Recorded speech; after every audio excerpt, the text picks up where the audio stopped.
This is Birthday Suits, Project Runway All-Star Season 5, Episode 5. Oh, maybe we should be in our birthday suits for No!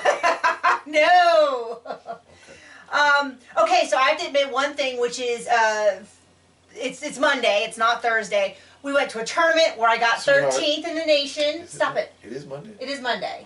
I got 13th I got 13th in the nation in indoor nationals for archery.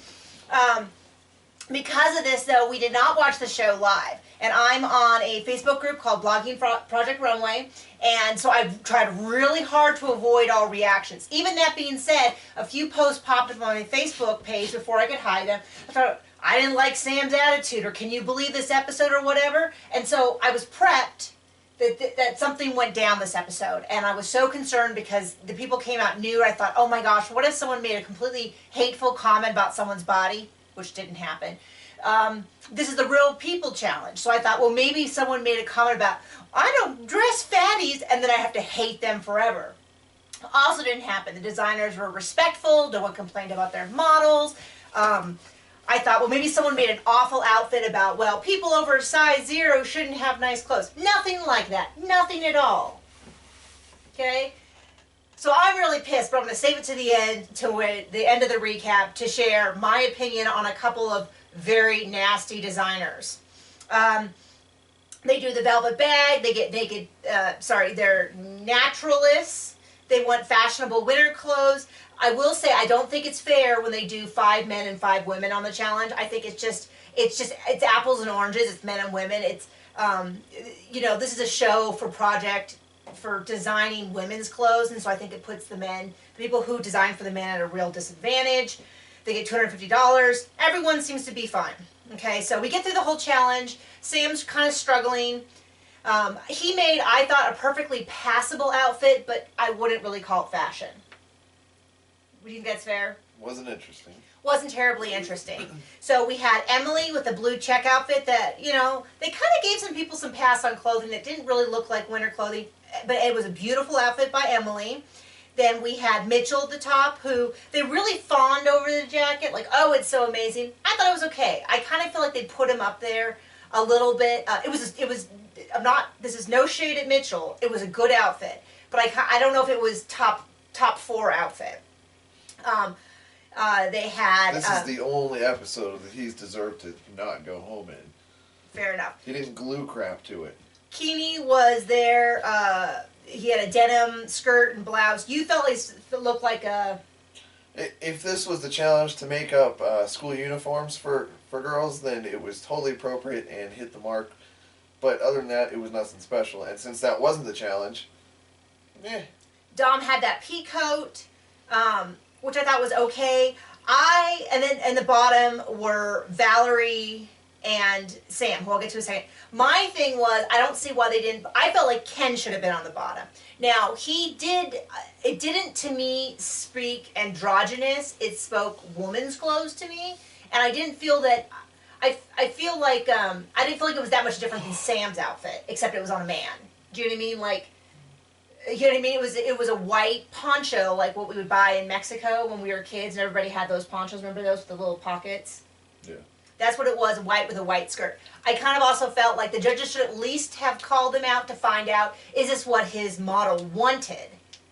Okay. Now, if he came down and said, yeah, my model wanted androgyny, he wanted to push the boundaries, then they could say, okay, then you're safe. That's fine. But I kind of felt like it was a little weird that he I really felt it was a feminine outfit, not androgynous, a feminine outfit on a man, and the judges were like, oh, that's fine. We're not even going to ask if he wanted that or not. We're just going to, I feel like they knew, right? Like, they had to have known. Anyway, Kenny and Dom are safe. Or Kenny and Dom? Someone was safe. Emily wins. Fine, she's a winner. And then they get down to Valerie and Sam. And I even said to John, well, I wish they hadn't saved both people in the first episode, because to me, no one failed this challenge. Right. And then, of course, they didn't send anyone home. And this is where there's problems. Well, first of all, I want to point out Keeney's little snide remark about, oh, I guess I'll make Sam's outfit too. Okay. I like Keeney. I think he did a lot on that team challenge. He carried that team challenge. But it was a team challenge. A lot of times people make something for their... And I feel like it was 2 episodes ago, and I feel it's showing that he's a little jealous. Like, let it go. Like, yeah, like, it's not that clever of a joke, and everyone's like, yeah, you should make... I think there's a lot of jealousy. And I think that, I mean, yeah. I didn't necessarily agree with Sam's win, either, when he won last week for that jacket. But it's not Sam's fault. See, this is what happens. So, they build up Sam so that then they can tear him down. None of that is Sam's fault. He's going to make the best outfit he can. He's going to be happy when he wins. He's going to be bummed when he loses. That's just part of it.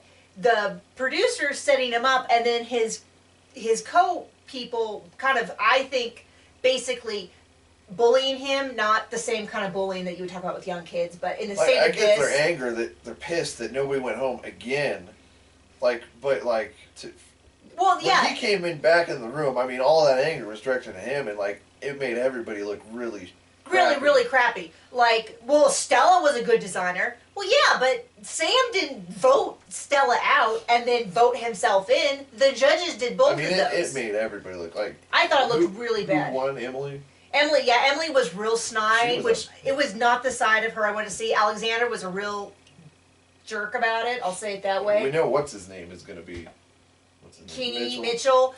We know Mitchell's going to be like that because they got a back and forth. I would have expected all that from Mitchell, and it would have been fine because that's... But like, in character. Man. Yeah, it was a real bummer for me because it showed a real side of designers that I liked that I thought was really distasteful. And then, of course, Valerie got swept in with that because they were saying it about, well, it's not fair that those didn't go home. And she's sitting there like, oh, you know what I mean? Like, I just thought... And it's a competition, and they don't make the rules, so like... Here's the deal. Everybody says it's producer manipulation. Sam's not a producer. Right. So them directing any of their anger at Sam, they should have been really careful and been like, I don't blame Sam, but I'm unhappy with the decision production made or judges made. And it's going to be tough for me to watch the end of this season because I don't like to see anyone getting bullied and a bunch of people turning on someone... And it's essentially, they turned on, like, oh, well, you didn't use that tone. You know, you guys all, I hope they all are kind of embarrassed and are like, well, you know, in the heat of the moment, I was just frustrated and I said something I shouldn't have. Now, I haven't read any of the blogs, so maybe I'll go to the blogs and they'll all be like, I'm really embarrassed by what I said. But as of right this second. So anyway, so that's our opinion. I saw some people say they didn't like Sam's attitude, but I think they're getting a little caught up in... You know, like, it's not... I mean, Sam was butthurt, but I mean, can anybody blame him? I don't like the guy much as far as the season and this go like Sam, but like... As a person or as a designer? As a designer. Yeah. Like, there's no excuse to, like, just pick on somebody. No. And they're like, oh, well, he's only here because he flirts. Well, first of all, it's not his... It's not... I mean, once again, he's not the producers, he's not the judges. Secondly, it's not like he was up there going, I will exchange sexual favors or pay you off to keep me. Like, right. I'm pretty sure that's his personality, whether he's on a bus or whether he's on a TV show. And whether you like that or not doesn't mean that, you know, you gotta be... Anyway, we're beating a dead horse here. Anyway, we'll see you in a couple days for the next episode.